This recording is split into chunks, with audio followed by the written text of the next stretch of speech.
Number 1. Beverly Jarosz was a 16-year-old girl who was found murdered inside the bedroom of her home in Garfield Heights, Ohio, more than 55 years ago. Despite the efforts of local authorities, the person or persons responsible for her death has yet to be brought to justice.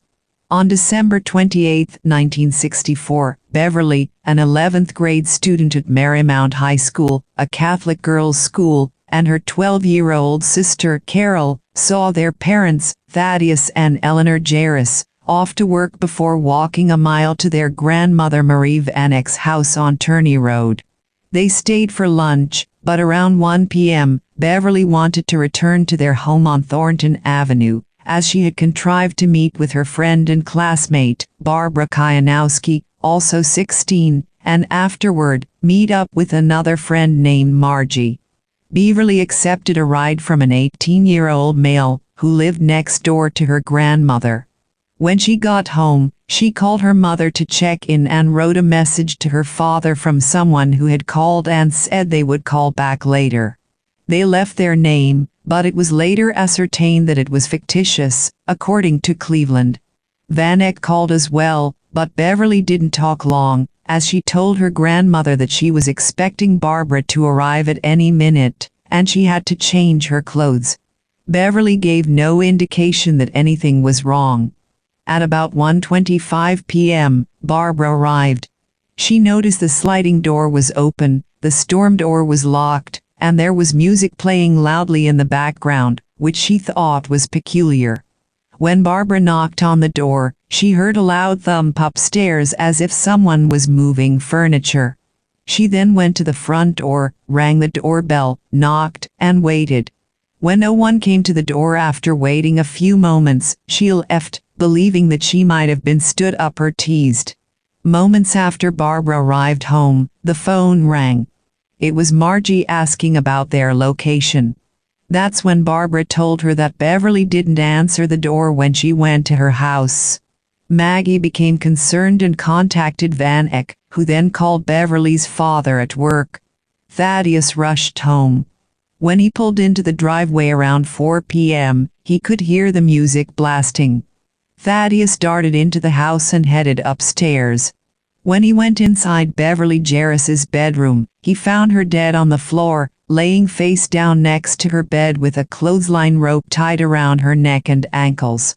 An autopsy performed by Cuyahoga County Coroner Drive Samuel R. Gerber determined that Beverly Jarosz's cause of death was strangulation. It was also revealed that she had been stabbed 42 times in the neck and chest. Dr. Gerber stated that Beverly was stabbed with a knife, which has never been found.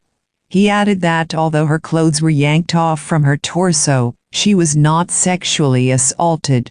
She still had her clothes on when she was stabbed. There were knife penetrations in her blood-soaked blouse. She put up a terrific fight, Dr. Gerber told the Chillicothe Gazette.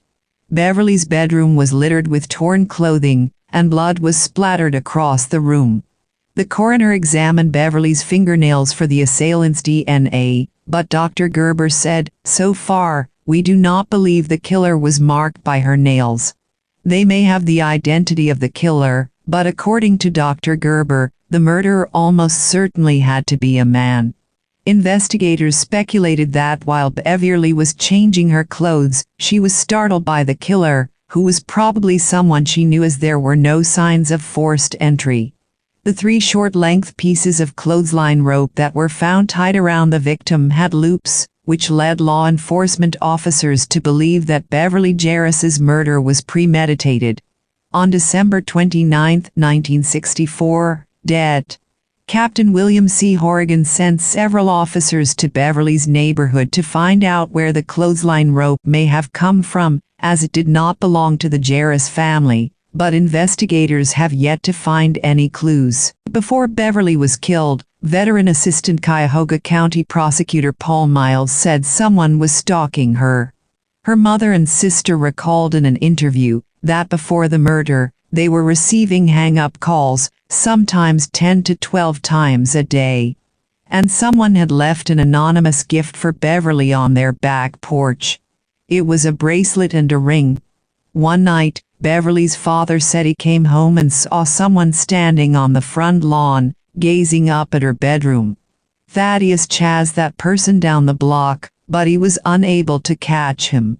According to the Lancaster Eagle-Gazette, a guard, Virgil Austin, at the Cleveland Museum of Arts told police that he saw a man following Beverly, who was a frequent visitor, through the exhibit rooms with what he said was a look of intense hatred in his eyes. If looks could kill, Beverly Jarosz would have died in the museum. He described the man as young, tall, and slim.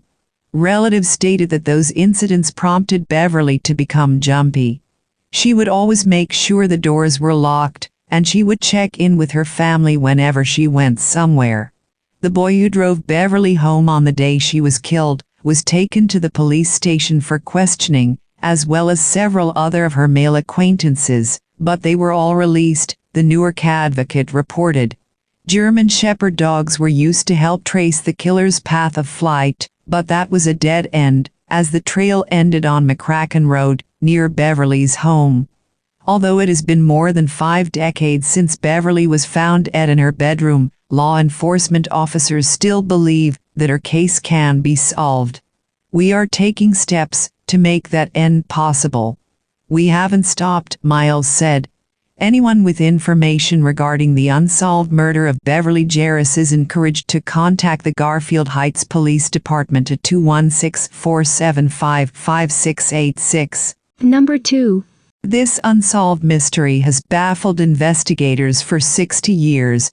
On November 21, 1958, just a little over an hour away from Detroit, Michigan, where my grandparents were celebrating the birth of my mother, another girl, 7-year-old Adele Marie Wells in Flint, was told to stay home from school because she was sick. Adele was one of 9 children in the home, so her parents ran a bustling household. The Jefferson Elementary School student did her best to stay put, but in the afternoon Adele decided to head over to the school to finish out the second half of the day. She first made a stop at her grandmother's house, which was just a few blocks away from her school, and after her social call, Adele left her grandmother's to walk the rest of her journey to Jefferson Elementary. Adele Marie Wells never arrived at her destination. Adele has never been seen or heard from again. During the initial investigation, police spoke to reliable witnesses who all said they saw a girl between the ages of 8 and 10 years old being carried away and placed into a black Chevrolet. They described the suspect as being a black man with a light complexion wearing a gray coat and red socks. He has never been identified, but investigators don't even know if this man is even related to Adele's disappearance. Yet, other children who attended Adele's school told police that there was a man that drove a black Chevrolet who, days before Adele Marie Wells went missing, tried luring them inside of his vehicle. At the time of her disappearance and possible kidnapping, Adele was 3 feet 6 inches tall and weighed 45 to 60 pounds.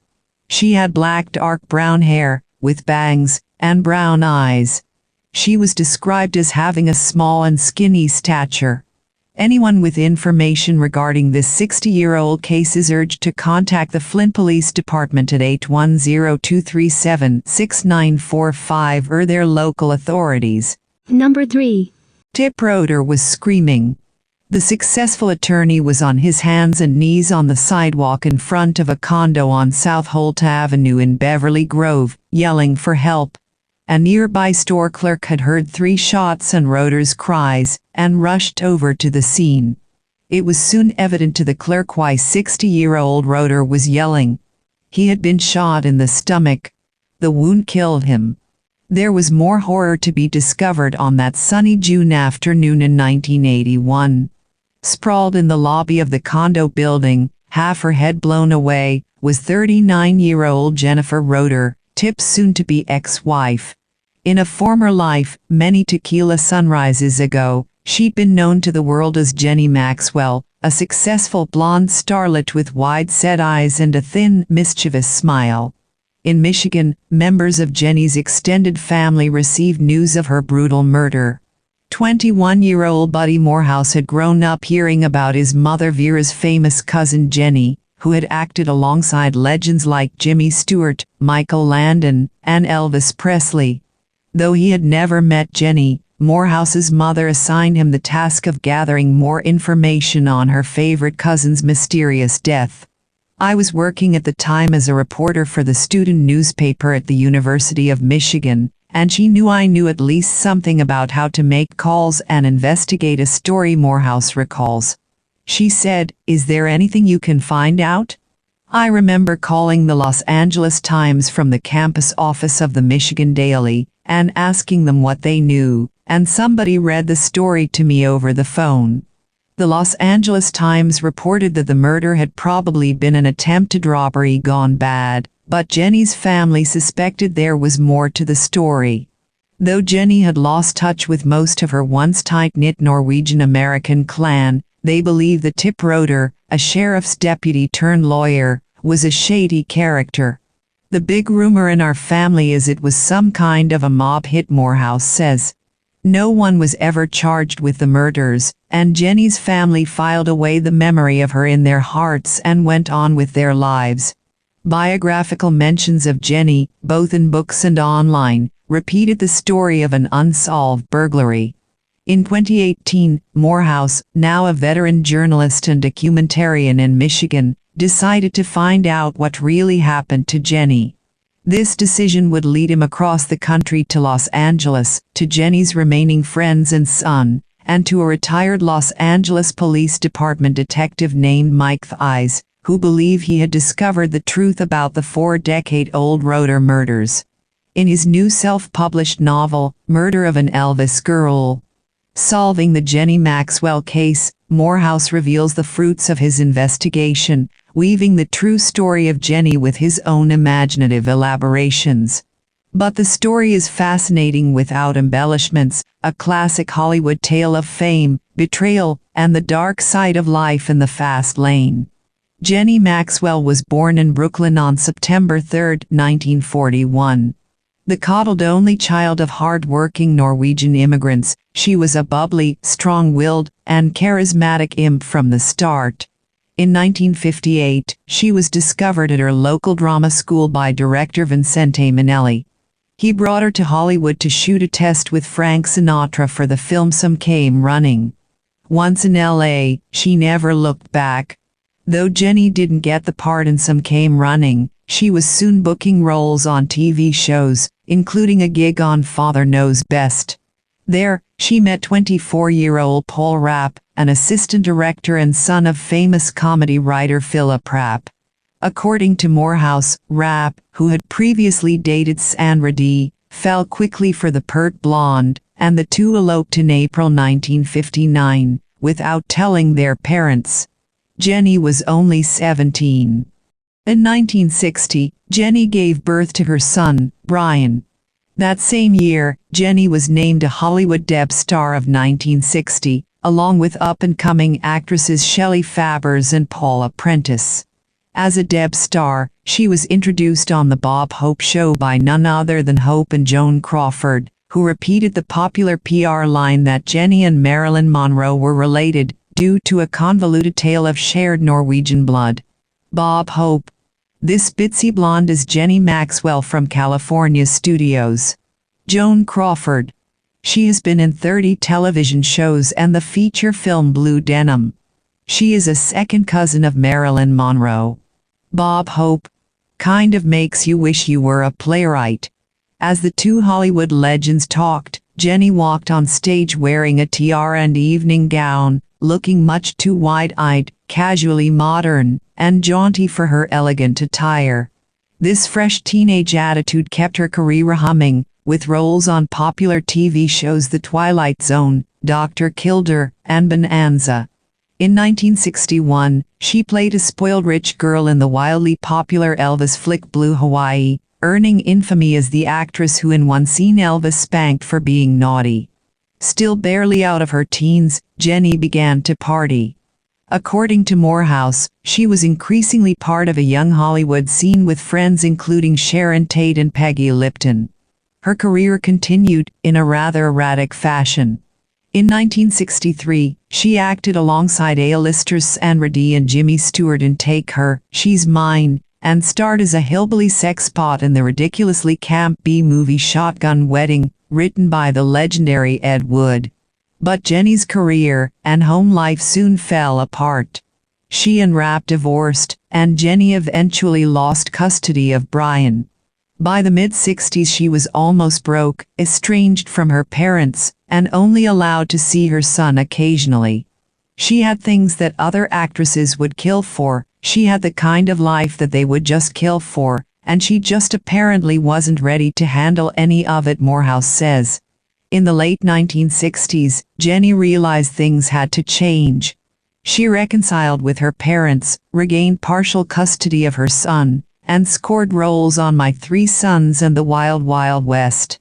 Determined to stop acting and focus on being a mother, she started dating Irvin Tip Roeder, a man more than 20 years her senior with 5 kids and a rough reputation. He had become a lawyer after years as a cop, working under Louis C. Blau, a Hollywood heavyweight who represented Stanley Kubrick, Lana Turner, and Berry Gordy. Roeder was known around Hollywood as the best friend, lawyer, and business manager of former teen star Nick Adams, famous pal of Elvis and James Dean. In 1968, it was Roeder who found Adams' body in his bedroom after an apparent overdose. Morehouse says Roeder was known as a brash bully, who liked people to think he had connections to the mob. He could often be found at the La Cienega Steakhouse Red Tractons, a known hangout for mobsters types and their wannabe pals. Roeder's shady reputation didn't stop Jenny from marrying him on February 17, 1970. The couple moved into a large home on Cherokee Lane in Beverly Hills, which Jenny decorated in a bold safari theme. She settled into the life of a fun-loving Beverly Hills housewife, taking her skateboarding son to get sushi, building bonfires at the family vacation home in Idylwold, and throwing parties her husband reportedly rarely attended. According to Jenny's friends who spoke with Morehouse, the marriage was a disaster. By 1978, Jenny decided she was done, but was encouraged by her lawyer to wait until the marriage had lasted 10 years, so she could get a larger settlement. The days ticked by, and once the ball dropped on their 10-year anniversary, Jenny lawyered up. She bought her own condo, and was determined to restart her life. But the Roeders' toxic tango continued. Their relationship was fragile at best, Detective Mike Thies tells Los Angeles via email. By 1981 they had separated a couple of times and Jenny had already filed for dissolution. They were living apart at the time of the murders. Numerous interviews with friends revealed that both were engaging in extramarital relationships while they were living together, and even that Jenny would regale Roeder with details of her dalliances. A few months before his death, Tip began to act even odder than usual, Thies says. Less than a year before his death, Roeder claimed he had been shot by a prowler in his backyard, Thies recalls. The wound was further described as a superficial graze. Roeder didn't initially want to report the incident to the police. Some of his associates opined that Roeder was less than candid about the source of the gunshot, and suspected it was self-inflicted. Tip Roeder was reportedly furious that Jenny would get a hefty divorce settlement. According to Morehouse, Tip disinherited Jenny, stating, "It is my intention that Jennifer Helene Roeder will receive nothing upon my passing. I do not want a lying, cheating, deceitful woman to profit." But, according to Thies, Tip may not have been planning for Jenny to be around to contest his new will. 3 separate associates of Roeder shared that in the months prior to the murders, Roeder had approached them about retaining a person to kill Jenny and one of her lovers, Thies says. One of the associates claimed that Roeder wanted a person to kill Jenny and Roeder himself. All of those associates claimed they rejected Roeder's request, but felt certain that he eventually located someone who did. If Tip was, in fact, planning something untoward, it seems Jenny certainly wasn't aware of it. On June 9, 1981, she had minor surgery at Cedars-Sinai, only a block away from her new condo. According to Morehouse, she told a friend that Tip had offered to drive her home from the hospital the next day, which greatly worried the friend. But Jenny accepted the ride and had lunch with Tip at a nearby restaurant. By 3:15 p.m., Tip was dying, and Jenny was dead. Despite the conclusions drawn at the time, Detective Eyes says it's his belief the burglary theory was bunk. Nothing had been stolen from the Roters, and rounds of the rare ammo used to kill them were found in Tip Roter's Lincoln Continental. Thies believes the Tip had probably hired a hitman to murder his expensive estranged wife. My opinion for the motives for the hit on Jenny was for Roter to avoid paying spousal support and just retribution for her behavior in general, Thies says. I feel that Roter's wounding was orchestrated to provide plausible deniability of his involvement in the killing of Jenny. Unfortunately for Tip, if that was the case, the hitman did his job too well. Police were never able to locate a suspect, and no leads on the killer's appearance were ever fruitful. The case can never be closed sans the identification of the actual killer, Thies says. But I feel we achieved a level of satisfaction in ferreting out the underlying issue in the case. Though the Hollywood press never looked into the Roters' slaying, for Jenny's family there is finally something like closure. I flew down to Florida, and I was actually able to let my mom know what had happened, and so she got some resolution, and then she passed away about a week later, Morehouse says. We knew it wasn't just a botched robbery that never sat well with us, so I said I'm gonna try to find out, and, luckily, I didn't have to solve the case. Because the case was already solved. I talked to the guy who solved it. Number 4. Kipper drove to St. Joseph, Missouri from her family's residence in Kansas City to pick up a friend during the evening of February 24, 1997. They went ice skating together. The low fuel warning light in Kipper's red 1989 Ford Probe X activated as she was driving her friend back to St. Joseph at approximately 1 a.m. She refused to stop for a gas fill-up, saying that her car always had good gas mileage, and she could return to Kansas City without topping the tank. Kipper's family said that she used her AAA Auto Club membership several times prior to February 1997, after allowing her car to run out of fuel while driving. Kipper dropped her friend off in St. Joseph at approximately 2 a.m. and promised to call him by 3 a.m. to announce her arrival home. Her friend fell asleep while waiting for her call. Kipper's car apparently ran out of fuel shortly after 2:30 a.m. as she drove down Interstate 29 north of the Kansas City International Airport. A truck driver observed a dark-haired Caucasian female flagging down traffic with a concerned look on her face by the southbound shoulder of the highway at approximately 2:34 a.m. The woman fit Kipper's description. The witness told investigators that he saw another vehicle backing up on the exit ramp towards the woman's car as he passed. Kipper has never been seen again.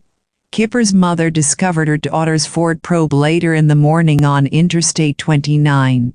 The hazard lights were on and the vehicle's battery was low. There was no sign of Kipper at the scene.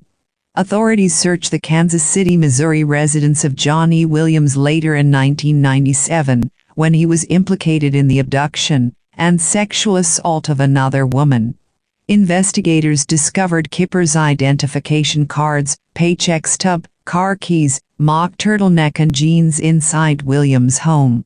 DNA tests confirmed that the clothing belonged to Kipper, and investigators believe the damage to the clothing was consistent with a homicide.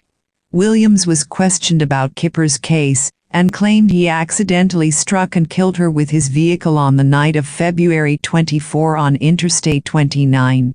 Williams was a convicted sex offender and told authorities he was afraid of becoming implicated in the crime, so he placed Kipper's body in his car and disposed of her remains. He initially refused to divulge her burial location, but eventually led investigators to the Platte City area. Nothing was discovered during an extensive search. Authorities learned that Williams had his car's windshield repaired the day after Kipper vanished. They believed it was damaged by someone kicking it during a struggle. Williams denied the statement, and also denied intentionally killing Kipper. Several witnesses provided tips which placed Kipper's body in the woods of Platte County, but no evidence was located to confirm the reports. Williams was imprisoned for the rape and abduction of the other Missouri woman, and was about to be charged with Kipper's homicide, when he committed suicide in his cell in April 1999. He died without revealing the location of Kipper's remains. After his death, 2 of his cellmates corroborated his previous statements, saying he had told them he had killed Kipper and disposed of her body. Kipper had been an exotic dancer in the Kansas City area in 1996, but had decided to leave the industry at the time of her disappearance, and had secured employment elsewhere. Her case remains unsolved. Number 5. Patricia Ann Veach was born on July 29, 1960, to William Bill and Etta Veach. She has one older sibling, William Billy Veach. The elder Veach met his wife in Northern Ireland in 1954 when he served time in the military. The family resided in a 2-bedroom, 768-square-foot home at 805 SW Lally Street in Des Moines. Veach was manager of Veach's East Side Fish Market on Grand Street, owned by his father, Albert Veach.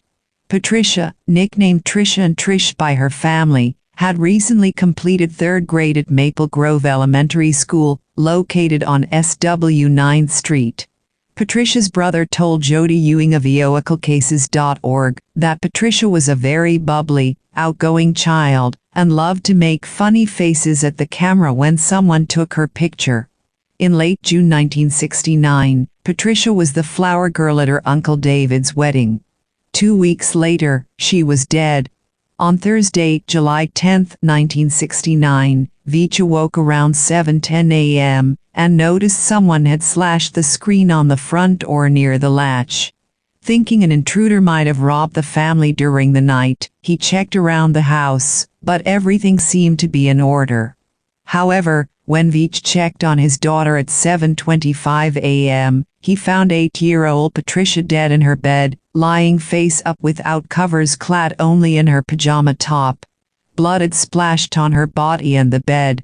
Patricia's bedroom was located at the front of the home, next to the front door. Billy, 13, usually slept in the basement. However, he stayed overnight at his paternal grandparents' house. The Veaches last saw their daughter around midnight when she went to bed after watching TV with her parents and aunt, Wanda Veach, visiting from Nassau, the Bahamas. The adults went to bed sometime between 1 and 2 a.m. Veach said they kept the family dog, Fluff, in the basement, but never heard the dog bark. Police confiscated the screen door to test for fingerprints, and searched the house and surrounding area for more fingerprints and other evidence. However, they found nothing substantial. They also canvassed the area asking residents if they had seen anyone or anything suspicious near the Veach residence. Neighbors reported a peeping Tom in the area a few nights before the murder. However, police found nothing tying that to the murder. Veach told police that his wife thought she heard a prowler trying to get in the front door during a recent thunderstorm. He did not see anyone upon investigation, and could not provide the police with relevant information. Pope County Medical Examiner Drive. Leo Luca conducted the autopsy on Patricia, and found she had been sexually molested and smothered to death with either a hand or pillow. He estimated her time of death between 3 and 4 a.m. According to Ewing, Police Detective Captain Cletus M. Learning said his men questioned more than 500 persons by Sunday, and there were 7 detectives and 2 identification officers assigned to the case. But investigators failed to find any clues leading to Patricia's killer. The police seemed to focus on Veach as a suspect. Detectives questioned him daily at the start of the investigation. Community members eyed him with suspicion, believing he had harmed his daughter. The public's biased opinion was too much for the family, so Veach sent his wife and son to Northern Ireland for the entire month of August. His mother-in-law had flown to Iowa after the murder. Veach bought plane tickets for his wife and son to return with her. When his family later flew back to Des Moines, he told them he had purchased another home while they were overseas. But blame and suspicion followed. The family's new neighbors petitioned to keep them out of their neighborhood. Patricia's brother told Ewing he lived in fear his father would never be fully cleared. On Tuesday, March 8, 2011, Billy Veach learned that familial DNA testing had ruled out himself, his father, and his father's brothers of Patricia's murder. When Billy Veach told his father the good news, father and son broke down in tears, no longer victims of nearly 42 years' worth of false accusations and scrutiny. The elder Veach passed away 3 years later, at age 84. Number 6. From Veach's obituary. Bill wrote on his birthday in 2007, "I know that Patricia Ann's soul is with our Lord today, waiting for ours to be with her. Gee, I sure miss her." Etta Veach still lives in Des Moines. Billy Veach also resides in Des Moines with his wife of 41 years. They have 2 grown sons and grandchildren. If you have any info about the Veach murder, please contact the Des Moines PD at 515-283-4864. I don't think this was a random killing. Either Patricia Veach knew her killer, or he had stalked her sometime before the murder. She was the target, no doubt, so he came in contact with her somehow. We know the adults went to bed between 1 and 2 a.m., and Patricia Veach was murdered between 3 and 4 a.m. That's not a lot of time to commit a murder.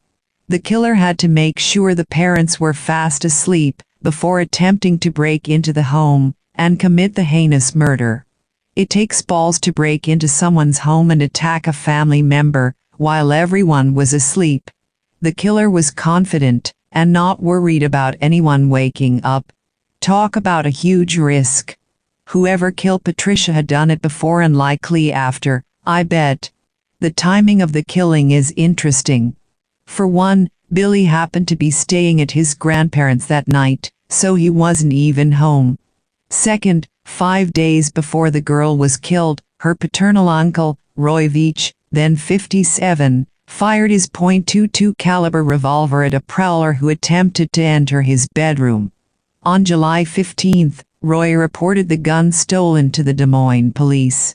Roy lived on Astor Street, about 6 miles north of his brother's house. I wonder if it's possible the killer mistook Roy's home for his brother's, and then went back to steal the gun to mislead police in the murder investigation. Or it's just one big coincidence. Patricia's home is tiny, and, strangely, nobody heard anything. Fluff never barked, which makes me wonder why. The dog was small, but I saw no mention of its breed. Small dogs bark a lot and often over the slightest sound or movement. If he had barked that night, surely the Veaches would have heard him. I can understand why people pointed the finger at the males in her family. The killing does seem to lean towards someone known to the victim, and it happened in the home. We now know the Veach men did not kill Patricia. So, it could be connected to the Peeping Tom and or whoever tried getting into the Veach home before the murder.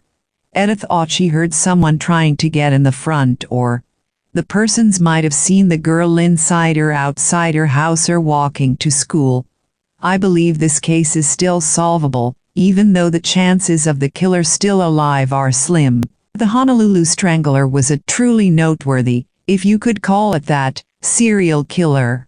For one, he is said to be Hawaii's first known serial killer, according to Listverse. Secondly, he appears to have operated for a brief, if deadly, period of time, from just 1985 to 1986. Perhaps most shocking, though, is that his identity remains a mystery, and he's never been caught.